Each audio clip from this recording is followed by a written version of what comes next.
New York, the makers of Clippercraft clothes for men, and 1,036 leading retail stores from coast to coast, present the world's most famous detective, Sherlock Holmes.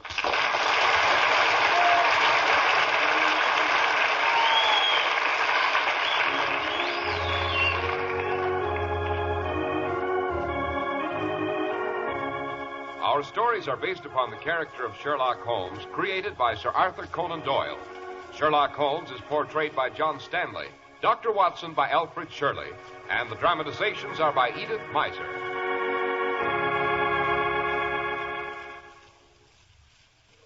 Well, here we are once again, settled comfortably in front of Dr. Watson's cheerful fireplace. Outside, the winter wind wails like, well, let's see. What does the wind sound like tonight, Dr. Watson? A lost soul or a baffled banshee? What would you say? To me, Mr. Harris, that wind sounds rather like Bast, the ancient Egyptian cat goddess, sometimes called Eubastis.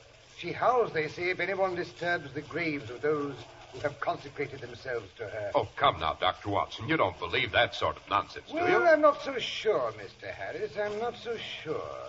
One violent autumn night, as Holmes and I crossed the windswept moors that surround King's Highland, we heard such a cry, a strange, harsh ululation that struck a chill to our marrow bones. And, oh, good heavens, there I go again, forgetting my manners. After all, you have something rather important to say, I believe, Mr. Harris. Well, I generally have, Dr. Watson, and speaking of wind and chill, there's nothing like a Clippercraft overcoat to keep them out, you know. Right. Pity Holmes and I weren't wearing a Clippercraft that night on Dartmoor Heath. Now, Dr. Watson, this is my part of the entertainment. Oh, sorry, old man. Proceed. Thank you. There are now 1,036 fine stores across the nation that sell Clippercraft clothes. That's a tribute to the efficiency of the Clippercraft plan. And that's a tribute also to the tremendous demand that an alert American public has built for Clippercraft. In the Clippercraft plan, you see, these 1,036 stores concentrate their buying power, effecting tremendous savings the year round in manufacturing and distribution costs. These savings are all yours, and it's a mighty nice thing to be able to outfit yourself with value so exceptional at your own local independent store, where you get real service and friendly personal attention. Clippercraft suits are only $40 and $45. Clippercraft top coats and overcoats only $40, and sport jackets only $26.50. Seeing is believing. To convince yourself beyond a shadow of a doubt, simply compare Clippercraft with clothes selling for many dollars more.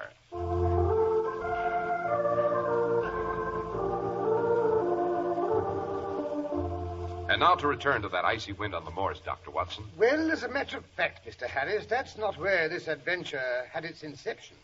It was a brisk all day, rather early in the century. After a good deal of argument, I had persuaded Holmes to accompany me on a constitutional through Kensington Gardens. As our listeners doubtless know, Holmes was never a man who took exercise if he could avoid it. Lethargic sort of fellow, eh, Dr. Watson? Well, not necessarily. Needless to say, when we returned to Baker Street somewhere around 5, I was the one who was puffing like a grampus, while Holmes bounded up the steps as easily as a greyhound. We were met at the front door by Mrs. Hudson, the chatelaine and general factotum of our bachelor domain. Ah, Mrs. Hudson, what's up? It's way past your tea time, Mr. Holmes. Oh, to blazes with tea, madam. Give us an early supper. What's more, a gentleman was here. Waited upstairs half an hour, he did. Stamping up and down on my ceiling till I thought the chandelier would come loose. Sounds like a client, eh, Watson? Well, we could do with a case, Holmes. The exchequer is getting a bit low. Bother the exchequer. Oh, for heaven's sake, Holmes. Relax. We're home, you know. He said he'd be back. If it's a case, see that he pays. Looks like he had money. Yes, Mrs. Hudson's correct. Our late visitor undoubtedly had money. Pity he got away. But what makes you think the blighter was affluent? Oh, can't you smell it? He smoked the very best tobacco. The matter he came to consult us about must have been urgent. He's left his pipe here on the table. A nice briar with a longish stem of what the tobacconists fondly call amber. Yes, he must have been thoroughly disturbed to leave behind a pipe he values so highly. Oh, balderdash, how can you possibly know how he values his silly pipe? Elementary, my dear Watson, elementary. The pipe has been twice mended, once in the wooden stem and once in the amber, each time with a silver band costing more than the pipe did originally. What's more, he's been here before because, having run out of his own mixture, he's helped himself to a pipeful from the Persian slipper on the mantelpiece. No casual stranger would know that's where I keep my tobacco. Oh, but here's his step on the stairs. Come in, come in. Confound it, man. Why don't you stay at home where you belong? Holmes, it's Colonel Ross. Obviously, my dear Watson. Bring our visitor a chair and a slight sedative of some sort, say a brandy and soda. I don't need a brandy. Yes, I do, confound it, a double brandy. Well, don't tell me you've had another disaster on the moors at King's Pyland. We have that, Mr. Holmes, but this time it's not a man that's been murdered. It's a horse. Worse, much worse. Let me tell you, there aren't many men the equal of Blazing Star. Good Lord, Blazing Star. Isn't that your entry for the Wessex Cup, sir? It was, Dr. Watson, it was. Aha, Blazing Star. Watson was reading me an item about it just the other day. I believe he's the son of the famous Silver Blaze out of Lady Luck. You were able to rescue his sire for me, Mr. Holmes. In time to win the Wessex Cup. What a race that was, eh, Holmes? But it's too late to do anything for poor Blazing Star. But by the Lord Harry, I mean to catch up with the scoundrel that killed her. And when I do, I've always contended there's a special reservation in the lowest hell for any man who mistreats animals. Yes, quite. But tell me exactly what happened at King's Pyland, Colonel Ross. You remember Ned Hunter, Mr. Holmes? He was in charge of the stable at the time Silver Blaze was abducted. Yes, fine fellow, reliable and trustworthy. He's been promoted to the post of trainer since you last saw him, but he still sleeps in the stable, doesn't trust anyone else to do it. Blazing Star, like his sire before him, was the favourite for the Wessex Cup, I believe. That's right, Mr. Holmes. So Ned was being extra particular. None of the stable boys were allowed to go near the horse. Ned groomed and exercised him himself. No one else laid a hand on the animal. Can't take too many precautions with a winner, eh, Holmes? Don't interrupt, Watson. Well, yesterday afternoon I went down to the stables myself to watch Blazing Star work out. I wish you could have seen him. The sunshine glinting on his chestnut coat. Like a fiery streak he was coming down the stretch. Never went better in his life. Well, I went into supper and cleared a place off the mantel. The same place we kept the Wessex Cup when Silver Blaze won it. Then I went to bed and slept the sleep of the just. But along about 2 o'clock in the morning, I was awakened by Ned Hunter. As I lit the lamp, I could see his face, white as a sheet, and his hand shook as though he had the palsy.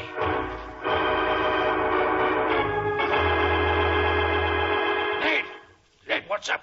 What's the matter, man? It's the Star, sir. He's took bad. I'd better go for the vet. Good Lord. What happened? He seemed in great shape this afternoon. I can't explain it, sir. Unless it was that cat upset him. You know how he always hated cats. Oh, what cat? We don't keep any cats. Oh, a black cat it was, sir. Can't say I've ever seen it before. But when I was taking in his bunch of carrots I always gives him before I tucks him in for the night, a black cat comes out of nowhere and slips into the store between my legs. Good Lord.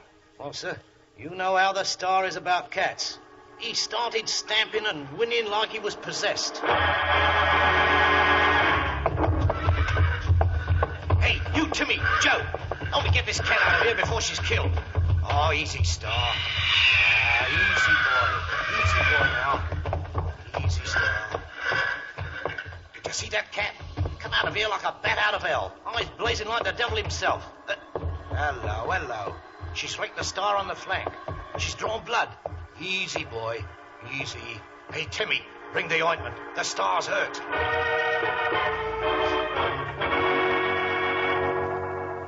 Well, Mr. Holmes, Ned Hunter swabbed down the scratch and tried to quiet the horse, but Star was restless.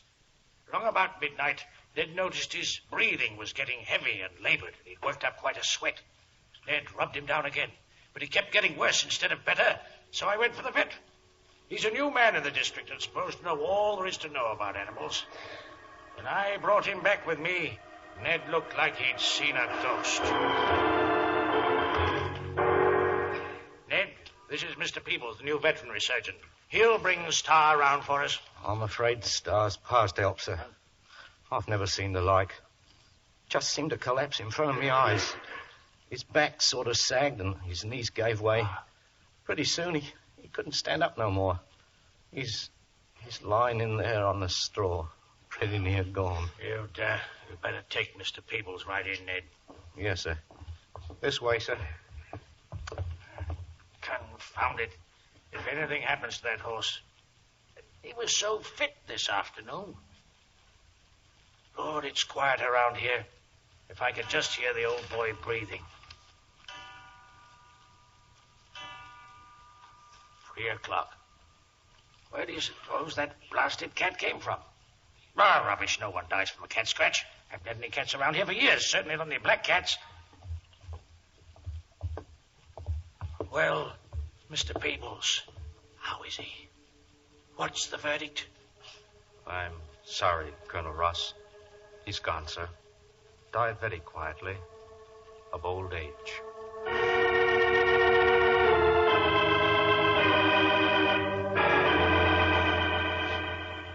You say the vet pronounced Blazing Star dead of old age, Colonel Ross? But that's impossible, Holmes. The Wessex Cup is a race for 5-year-olds. Exactly. Blazing Star was 5-year-old last month. Yet when I went in to look at his body as it lay there in his stall, I'd have sworn he was the oldest horse I'd ever seen. Temples caved in, coat dry and grayish, hip bones protruding. You don't think anyone could have switched horses while Ned Hunter came to inform you the horse was taken sick? No, Mr. Holmes, I'd no Blazing Star anywhere. The star on the forehead he'd inherited from his father. The white off forefoot and a long scar on his left hind leg where he'd cut himself on a bit of wire when he was a 2-year-old. That horse was Star, full 5 years ago last month. He couldn't have died of old age. Fantastic and macabre story, eh, Holmes? Quite. Many people, of course, will profit by his death.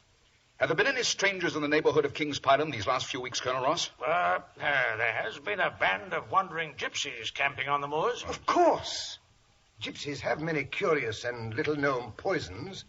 They'd be quite apt to keep a black cat, what's more. If its claws had been dipped in some obscure venom, they'd... Possibly, Watson, possibly.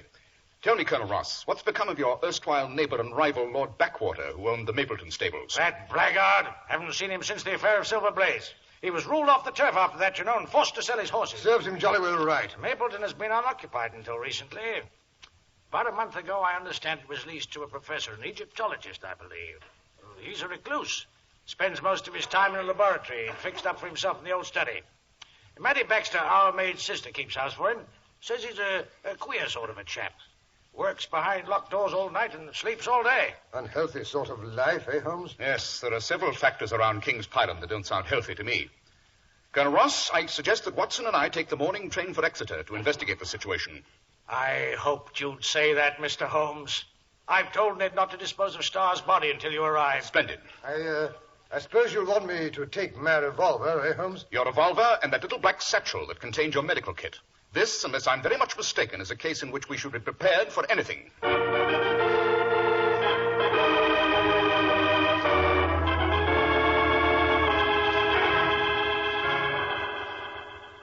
Well, Watson, now that you've finished a thorough examination of the cadaver, what's your verdict? The vet was right, Holmes. The horse obviously died of old age. But I tell you that's impossible. Blazing Star was only a little over 5 years old. Ned here will bear me out. That's right, gentlemen. Horse doesn't die of old age at 5 years. It looks like Blazing Star ain't going to be the only one, neither. Good Lord. Don't tell me another one of the horses has caught the malady. It's not one of the horses, sir. It's the sheep. I noticed it when I went out to the paddock after you left this morning. They stood there all huddled together, shivering. Then gradually, all day long, they kept getting older and older. You could fair see them do it. Their eyes are rheumy, and their voices weak. And, some of them can hardly keep on their feet. But those sheep were young. Most of them were dropped in this year's lambing season. What do you make of it, Dr. Watson? Have you ever heard of old age being contagious? No, there have been isolated cases, Colonel Ross, where young and healthy individuals have developed a wasting away that rather resembled the appearance of age. However, I'd hardly think it possible. Hold on. Who's this running across the moors in the sunset? Looks like a woman. Her hair flying loose, her shawl flapping in the wind. And she's staggering as if she were drunk. It's Mattie, Colonel Ross. Her that works over at Mapleton. She's not suffering from the effects of alcohol. It's fright that's upset her. It's sheer terror. Colonel Ross! Will you take me in this night? I'm never going back. I'm never going back to that house again. I knew he was evil the minute I laid eyes on the man, and now I've seen him.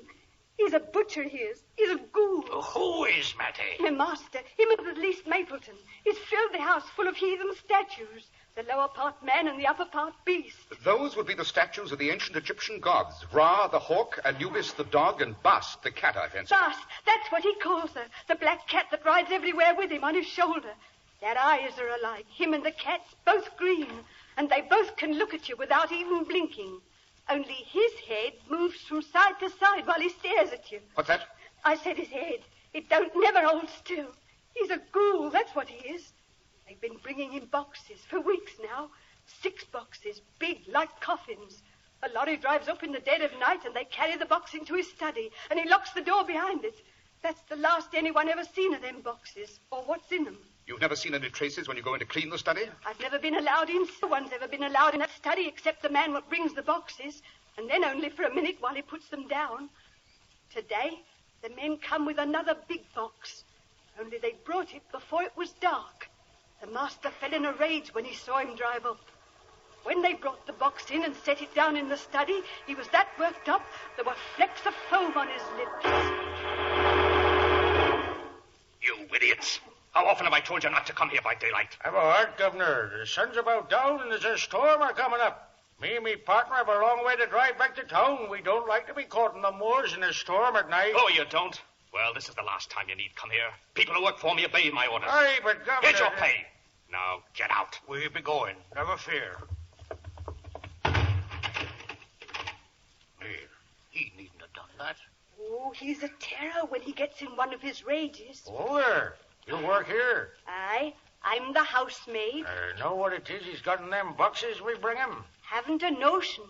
That room's always kept locked. He never so much as looked through the keyhole. Oh, I'd never do that. It's not right. Maybe not, but I bet it'd be interesting. Aye. Come along there, Chris, or we'll be caught on the moors out of dark. Aye.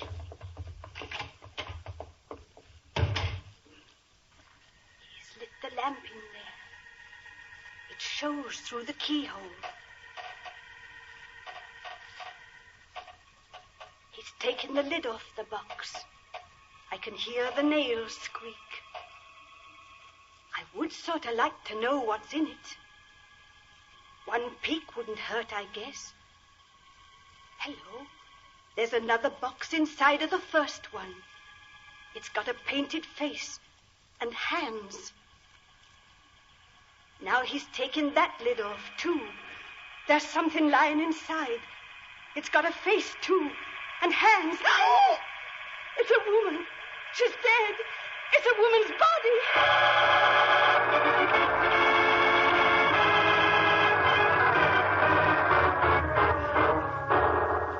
Great Scott. A woman's body? Then the man is a ghoul, a body snatcher, or worse. Unless I'm very much mistaken, he's much worse, Colonel Ross. As for the body, I imagine it's been dead a long, long time. Yes, I think Watson and I will take a stroll over to Mapleton later this evening. I'd like to take a look at the contents of that box myself.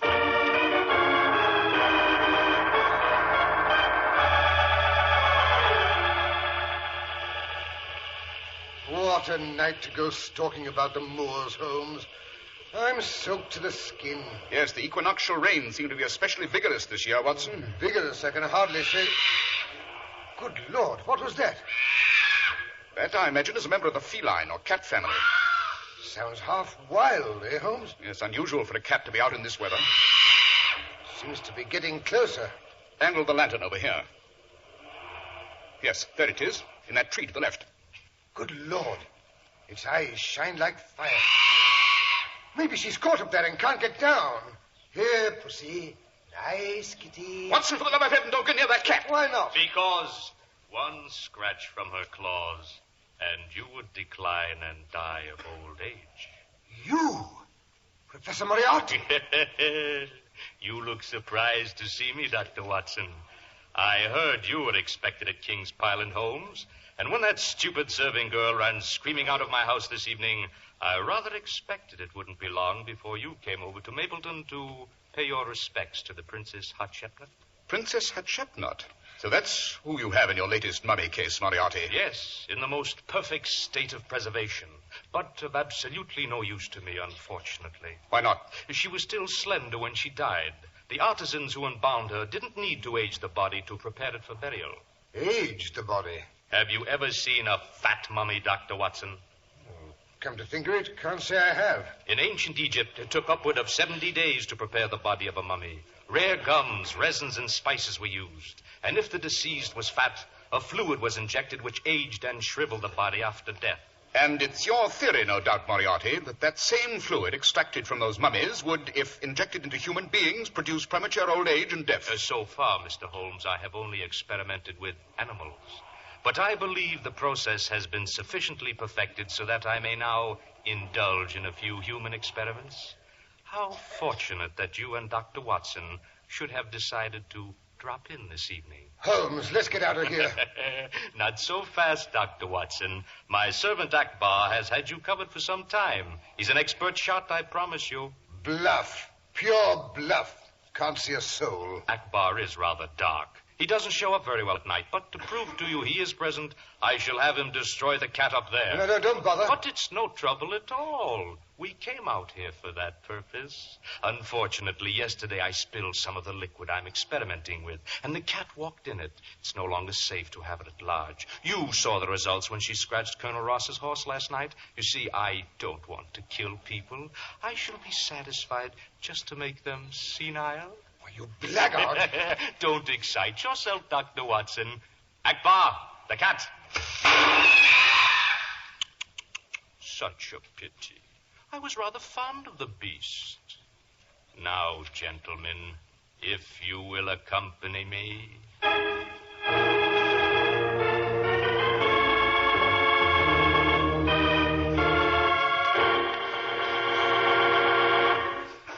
When you're in your favorite clothing store these winter days and hear someone say, "How do they do it?" he's probably trying on a Clippercraft suit or overcoat.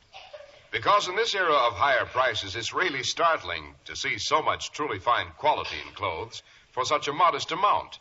For Clippercraft suits are only $40 and $45. Clippercraft top coats are only $40, and sport jackets are only $26.50. The fabrics are really long-wearing. Style and fit is superb because Clippercraft clothes are expertly designed. Now, you may ask how all this is possible.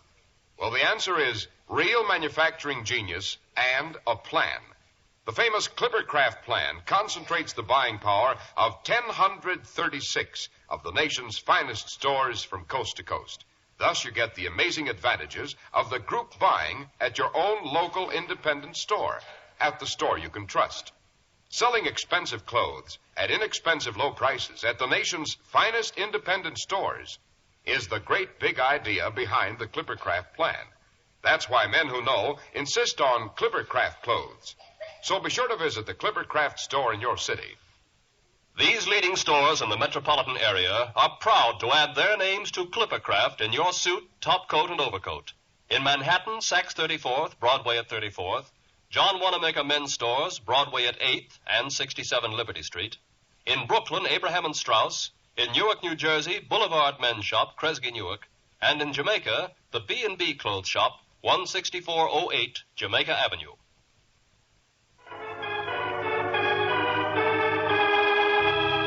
And now to return to Dr. Watson and Sherlock Holmes.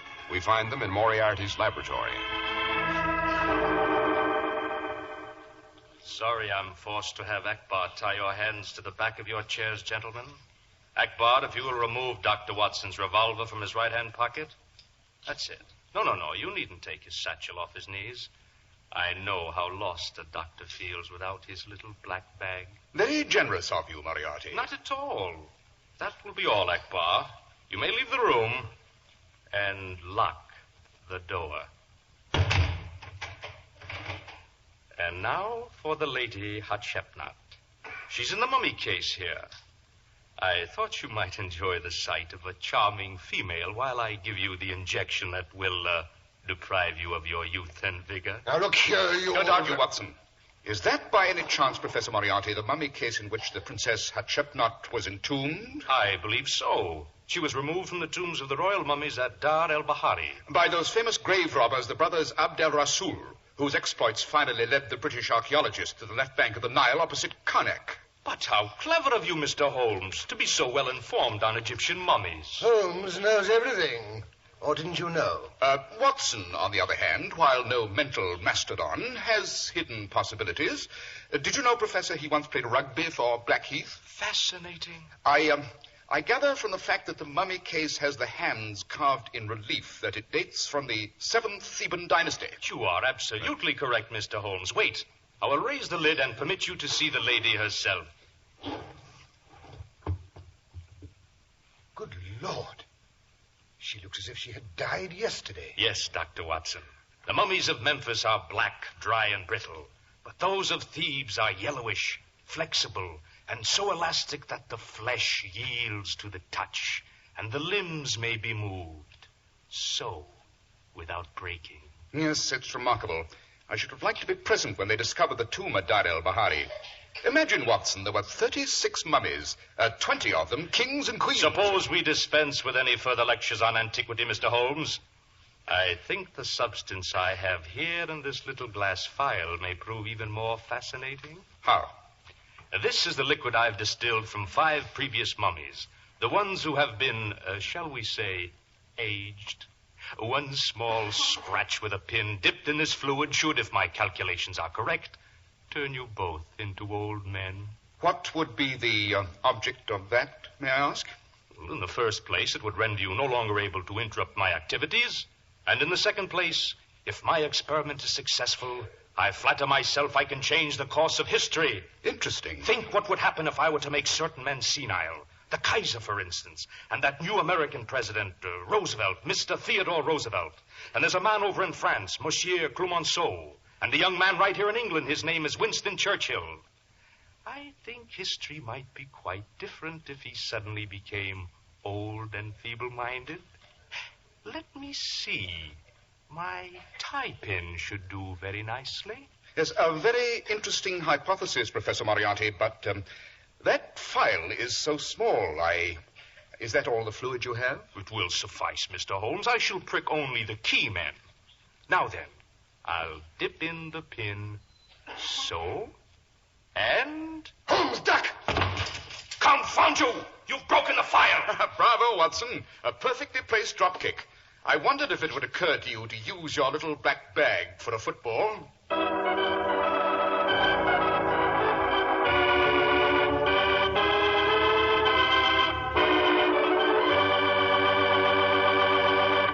Well, that was a narrow squeak, Dr. Watson. It was indeed, Mr. Harris. But even then, you were still tied to those chairs. Just how did you and Sherlock Holmes get away from the professor, Doctor? Oh, at that point, Mr. Harris, Colonel Ross and Ned Hunter broke in and rescued us. We'd left them on the moors with instructions to come in and get us if we didn't return in half an hour. Why did you think Holmes became so chatty about Egyptian history? You don't mean he was stalling? Well, what do you think, Mr. Harris? What do you think? Well, what could I think, Doctor?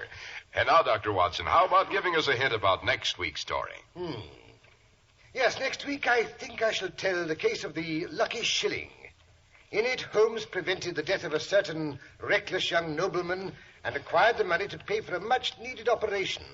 It was done with the not-too-honest racetrack device, which Holmes called the trick of the Lucky Shilling.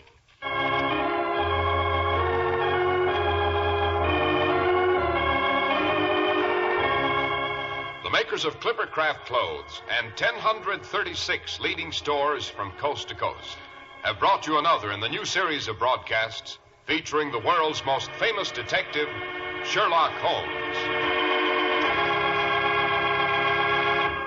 Sherlock Holmes is produced and directed by Basil Lochran, with special music by Albert Berman.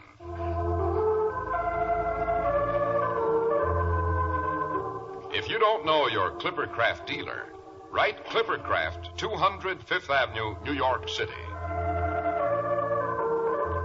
Be sure to listen next week to Sherlock Holmes in the case of the Lucky Shilling.